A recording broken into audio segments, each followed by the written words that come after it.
President Harry S. Truman's decision to use atomic weapons against the Japanese cities of Hiroshima and Nagasaki proved to be one of the most controversial decisions in American history.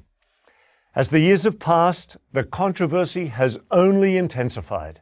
More and more people, both in America and abroad, have condemned both President Truman and America for that decision. But this criticism is based on limited historical knowledge of both the situation Truman confronted and the basis for his decision. Such flawed analysis has been aided by the unfortunate influence of some very bad history, such as that written by members of the so-called atomic diplomacy school. These historians disgracefully alleged that Truman proceeded to drop 2 atomic bombs on a Japan which he knew was on the verge of surrender, so as to intimidate the Soviet Union in the already developing Cold War. That specious interpretation must be refuted fully. Truman sought to bomb Hiroshima and Nagasaki, 2 major military-industrial targets, to avoid an invasion of Japan, which Truman knew would mean, in his words, quote, an Okinawa from one end of Japan to the other, end quote. His assumptions were entirely legitimate. By July of 1945, the Japanese had been subjected to months of devastating attacks by American B-29s. Their capital and other major cities had suffered extensive damage, and the home islands were subjected to a naval blockade that made food and fuel increasingly scarce. Japanese military and civilian losses had reached approximately 3 million, and there seemed no end in sight.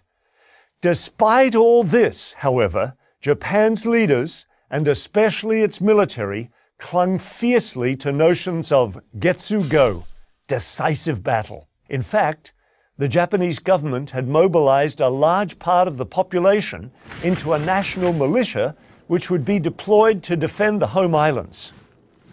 Confirming the Japanese determination to fight on is the fact that even after the use of the atomic bombs against both Hiroshima and Nagasaki, the Japanese military still wanted to pursue that desperate option.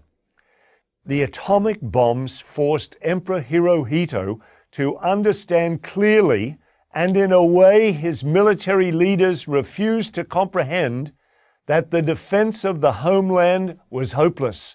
It took the unprecedented intervention of a Japanese emperor to break the impasse in the Japanese government and finally order surrender. It was only the dropping of the atom bombs that allowed the emperor and the so-called peace faction in the Japanese government to negotiate an end to the war.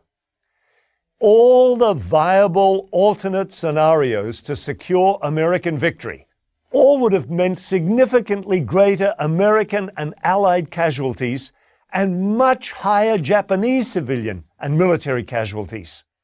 According to American military estimates at the time, those numbers would have been well above 1 million.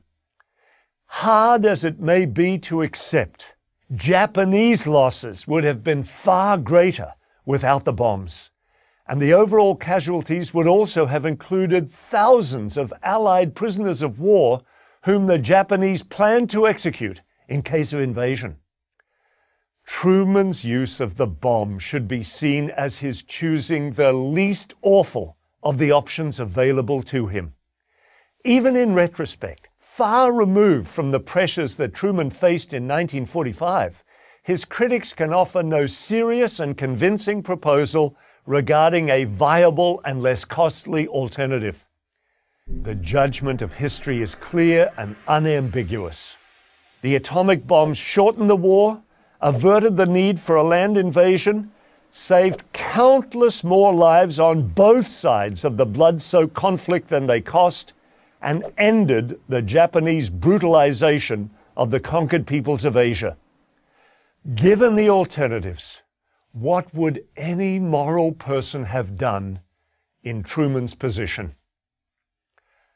I'm Father Wilson Miscamble, Professor of History at Notre Dame for Prager University.